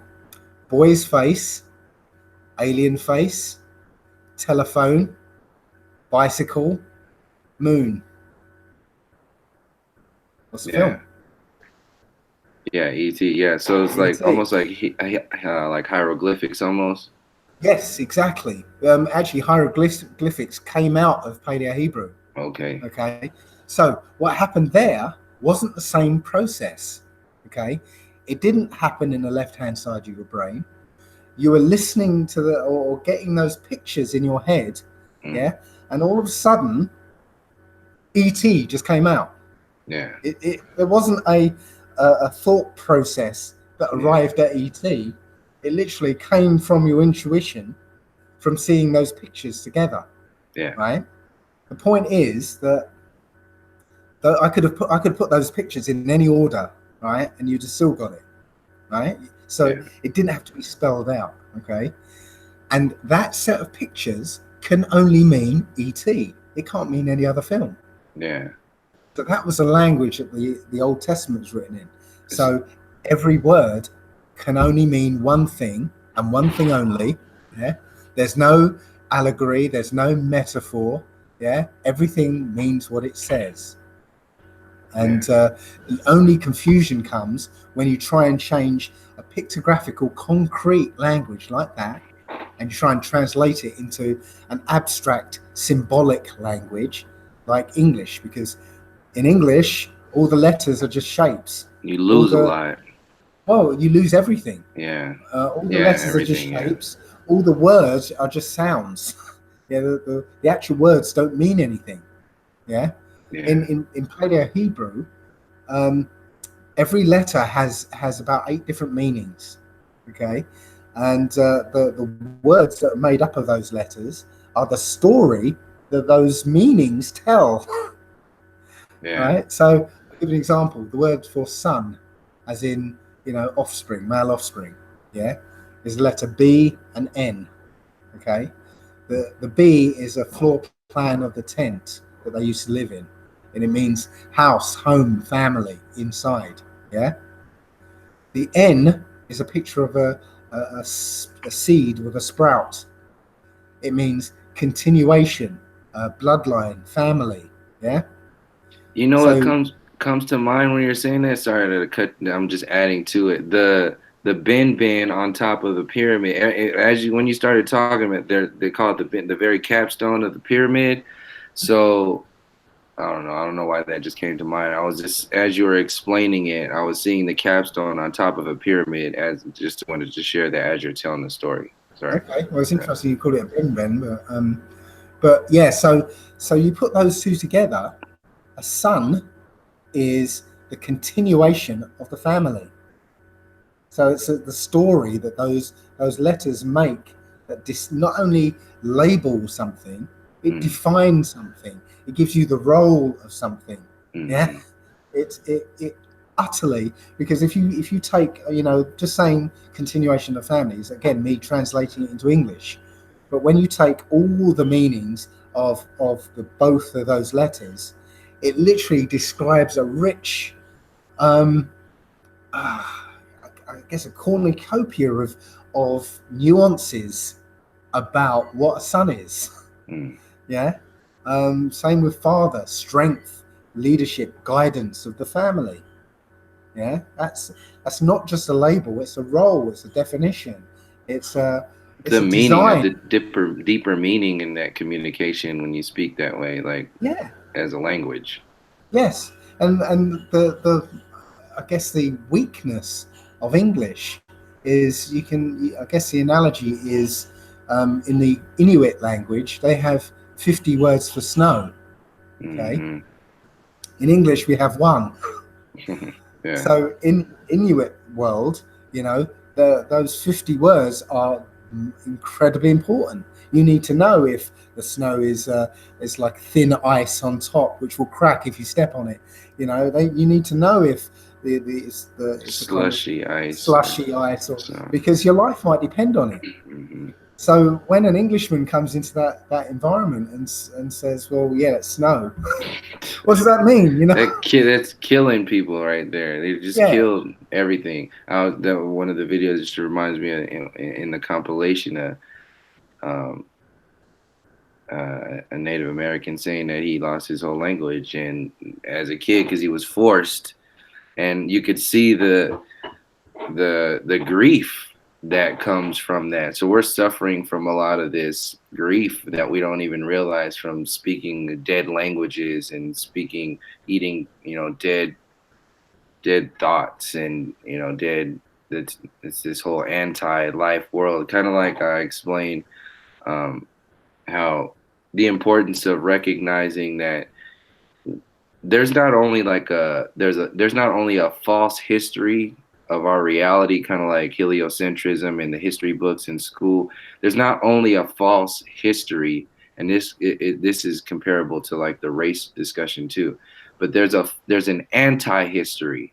So there's an anti-positive you, like in that story of uh no, you're supposed to learn this, but you're also supposed to not learn this about you. So a lot of these languages are that's why I asked earlier about the language because I know that that's a huge part of sort of breaking a lot of these curses, breaking a lot of these spells, breaking a lot of the things that are kind of unconscious a lot of the times that we don't even recognize, and we can start sharing a lot more information from these different styles, different languages, and different perspectives.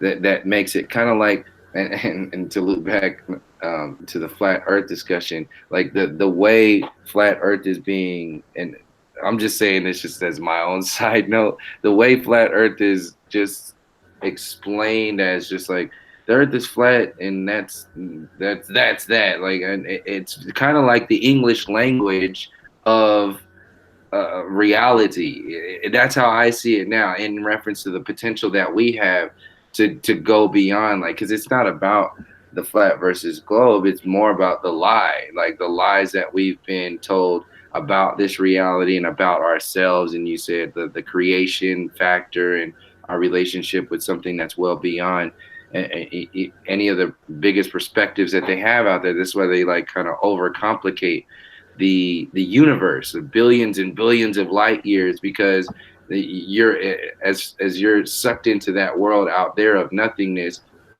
you're dead inside. You have no meaning, no purpose, no anything like that. Or you So can't go ahead. comprehend. You can't comprehend those numbers. You can't. Yeah. No, you literally can't imagine billions and billions of stars and infinity. It's something you can't imagine. Hmm. So you can't relate to it, and so you switch off to it essentially, and you kind of relegate that to experts to do your thinking for you. Yeah, it's like a Um, psycho spiritual death. yeah, Almost like exactly like a psycho spiritual death, and then the only life that we think we have is the physical version. We're walking around like filling our bodies with artificial fullness because we're filled with psychological and spiritual emptiness.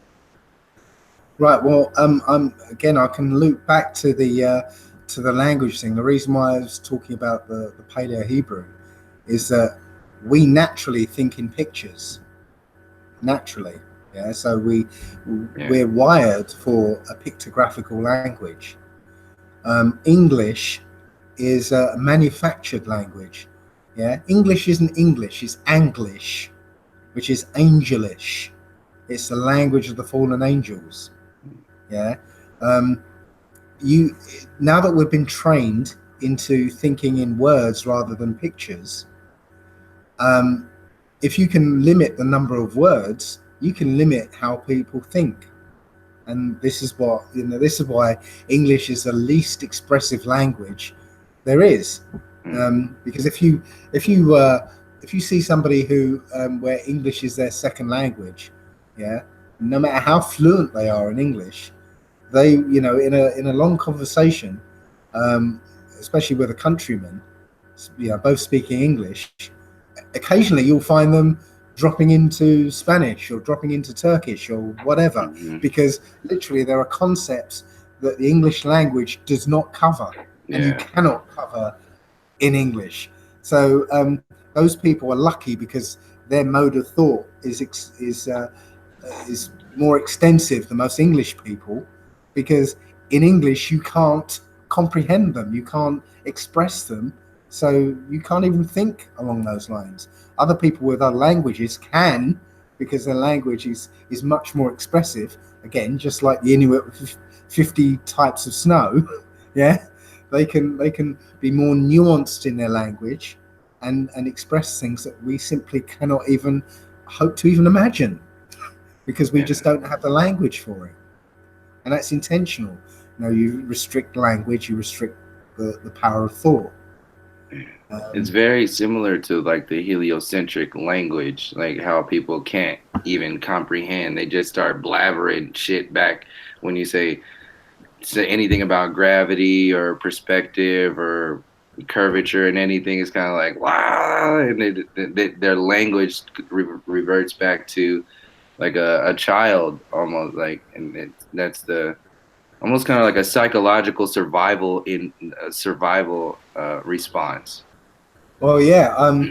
Literally just a few hours ago, I just did a podcast. It was a debate with a particle physicist, and this this guy. Every time I sort of laid out some flat Earth truth to him, Mm. you could see him searching desperately for something, you know, and reverting to, he lost his kind of arrogant demeanor, which he had to start with, because he was literally on the inside panicking because he couldn't find anything um, to a sound plausible, and b to rebut what I was trying to say. So there was these long pauses and lots of stumbling over words, and then um, the usual kind of uh, blinding you with science type stuff, which doesn't actually mean anything. Hmm. Um, yeah, so yeah, you're kind of right with that. It's when now again I've lost my train of thought again. Oh, Yeah.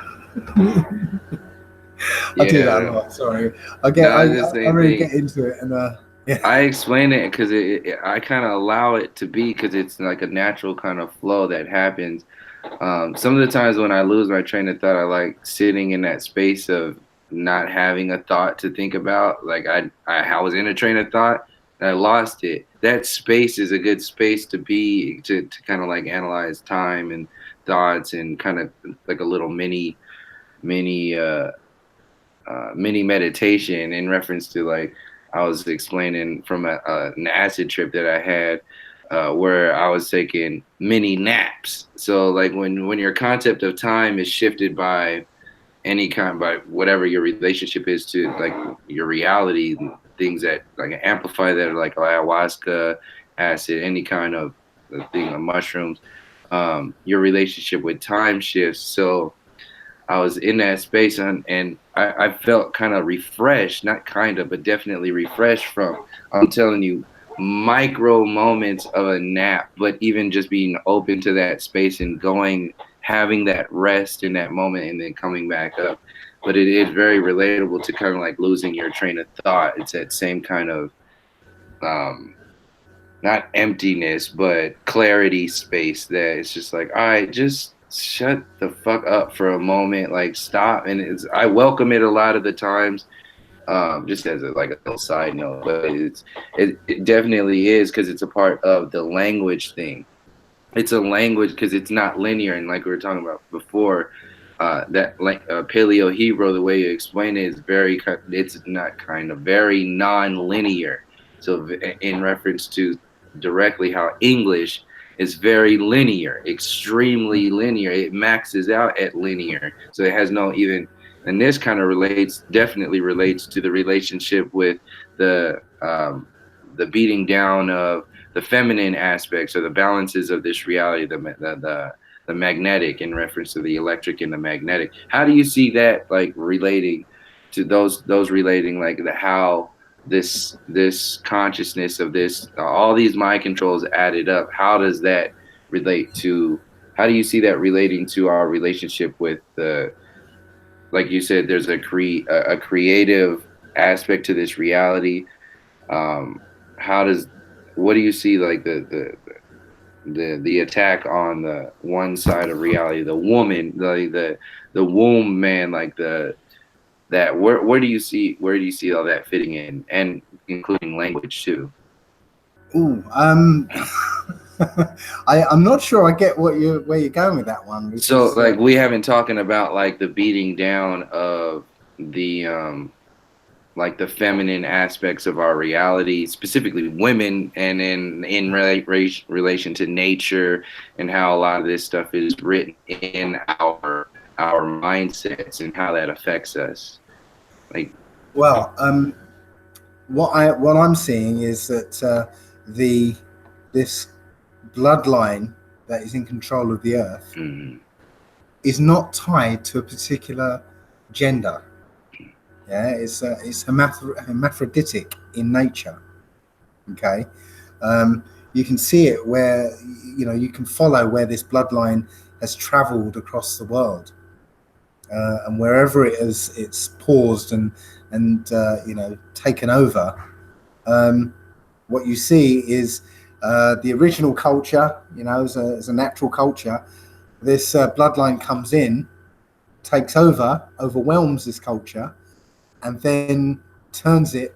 Well, I think the word is decadent, mm, and that's when you get the, homosexuality, you get the paedophilia, you get the bestiality, you get um, all these perversions, basically. mm, Um, and so you saw it in Greece, yeah, you saw it in Rome, you saw it in Germany, you saw it in England. Now you're seeing it, in America. Yeah. yeah, Um, so that's a trait of the fallen angels, the Nephilim, and their seed. Yeah, and increasingly, what we're seeing is that mindset being expressed in this Western society. That's why, um, and I was just saying it to somebody today that I was watching the brand new Doctor Who series, um, and the main character, there's always been a man, is now a woman, mm, and all the male characters in that show are these weak, ineffectual buffoons who now rely on women to to do all the to do all the work and do all the heroic stuff, and they're now relegated to support people. Yeah, Yeah.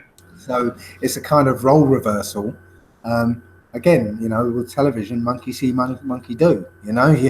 People see now that, or especially young people, see that's now the role of the man, and now they emulate it, Mm-hmm. whether consciously or not. And vice versa, women are being now portrayed as the masculine types, Mm-hmm. yeah?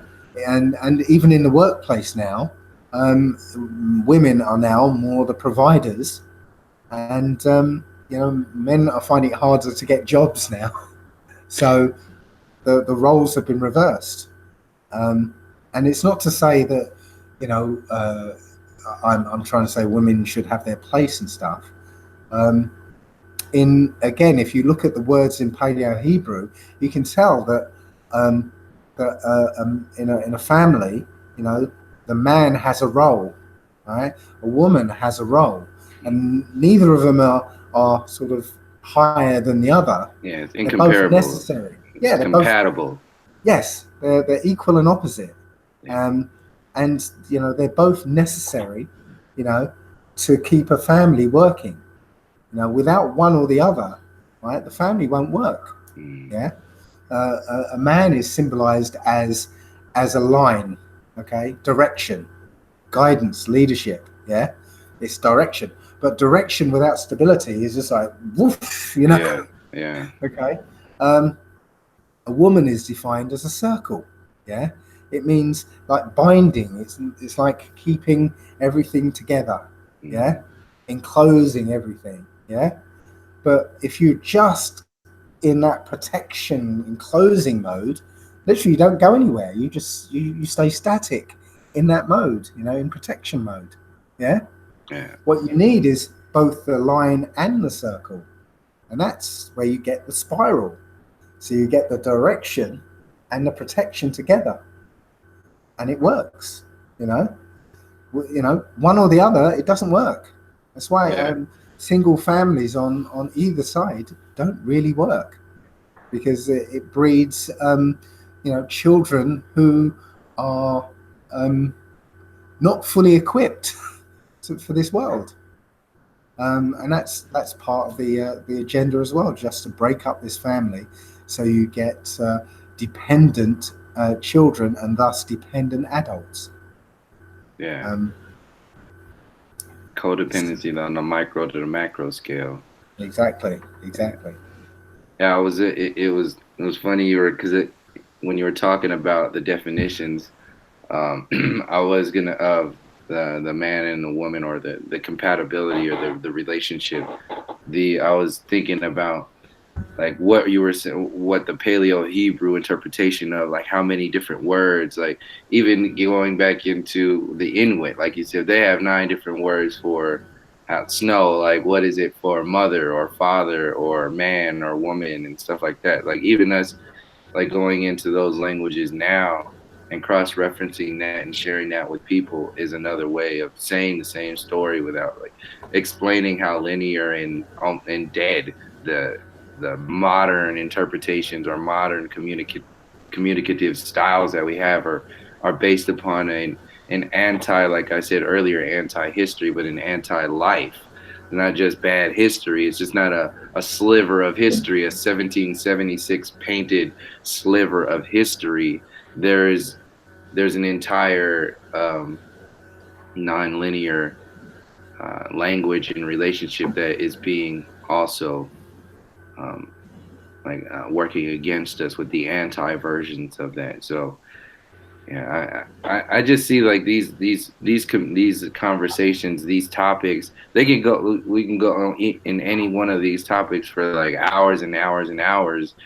Um, and that's kind of like some people might see my approach towards certain topics or whatever aggressive, or I'm actually holding back. I'm not Mm, even like if I were to talk, I wouldn't have to. you know, back home with family members or friends, like there's a lot of things that I wouldn't even have to reference because we already know. So we're starting about some other things. So that's Right. that's where I'm coming from on Well, this channel. A lot of people. Sorry, go ahead. I was just going to say, I'm going to have to head off because I'm Oh, probably going to okay. get kicked off in a minute, Sorry kicked about out. that. Yeah. Yeah. Well, man, thank you. We got to do this again. I know we were all over the place, but the people who tune in, they know exactly what we're talking about. So definitely want to do this again. And thank you. It's an honor again to have you on this, especially for the first like live stream too. Like to really get out there and talk about a lot of this information. It's really No, no. important. Really important. Thank you. I'm honoured to be part of your channel. So yeah, thanks a lot. Thank you, Dave. So we'll be in contact, and to everybody, thanks for joining and communicating and supporting. Everybody, go ahead and the link to um, D Murphy's channel is in the description. So thanks for hanging out, Dave. Peace. I'll talk to you soon, and take it easy. Okay, you too. Catch you All right. later.